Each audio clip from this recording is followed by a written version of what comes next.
MI news TV, हर खबर सबसे पहले। কি বলবো, আমার মনে খুব দুঃখ যে কেউ বাধা দিতে আসছে না। I miss you Indira Mukherjee, I miss you. ওই একজন ভট্টাচার্য আছে, পুরো মাথায় ডাক, প্রত্যেকবার পুজো আটকানোর জন্য তারা বিশেষ তারা ব্যবস্থা করে রাখত।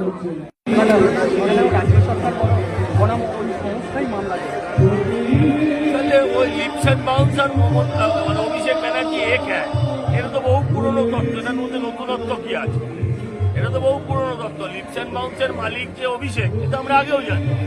লিপসান বাউন্সের শুধু অভিষেক না, অভিষেকের বাবা, অভিষেকের মা, অভিষেকের বাড়ির আরো অনেক আত্মীয়রা যুক্ত আছে লিপসান বাউন্সের সাথে। এটা তো পুরনো কথা। তার মানে লিপসান বাউন্স মানে অভিষেক, হ্যাঁ, লিপসান বাউন্স মানেই অভিষেক, লিপসান বাউন্স মানেই তৃণমূল, লিপসান বাউন্স মানেই মমতা, সবই এক। এবছরের পুজোটা একটু আলাদা রকমের, কি বলবেন কেন আলাদা রকমের এবং ভয়ভীত বাদ দিয়ে আলাদা রকমের? ওই যে আপনি উত্তর দিয়ে দিলেন, ভয়ের পরিবেশ নেই।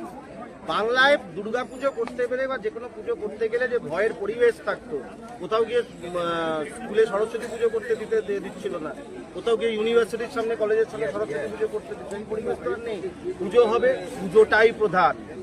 উৎসব তো নিশ্চয়ই হবে, কিন্তু পুজোর আনন্দ আগে, পুজোর ভালো করে পূজা অর্চনা করা, সেগুলো করে তবে আপনি বাদবাকি সবকিছু করা। যেটা সজলদা আজকে বললেন যে মায়ের মূর্তি, যেটা প্যান্ডেল থেকে বেরিয়েছে, মায়ের মূর্তি কোনটা খুঁজে পাওয়া যাচ্ছে না, বুঝতে পারছে না দর্শনার্থীরা। হ্যাঁ, ঠাকুরটা কোথায় গেল? তখন বলছে এটা গাছের ওখান দিয়ে এরকম ভাবে জ্বলছিল ঠাকুর।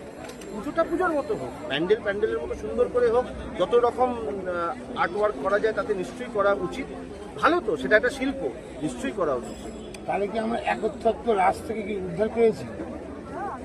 বাংলার মানুষ নতুন করে আবার স্বাধীনতা পেয়েছে, এই স্বাধীনতা উপভোগ করুন, আনন্দ করুন, মায়ের পূজা অর্চনা করুন। অষ্টমী দিন সকলে মন দিয়ে ভালোভাবে প্রাণ ভরে অঞ্জলি দিন।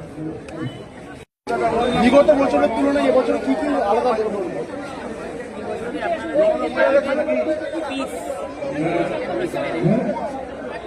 এখানে কোনো কারোর উপরে কোনো ধরনের অত্যাচার থাকবে। এই যত বছর আমরা পশ্চিমবঙ্গের পুজো দেখেছি, আমরা কি দেখেছি? একদিকে পুজো হচ্ছে, অন্যদিকে একটা মহিলা বা কোনো বাচ্চা মেয়ের ধর্ষণ। সেখানে ছোট ঘটনা বলা হতো, তো তারা কি মা দুর্গাকে সম্মান দিবে?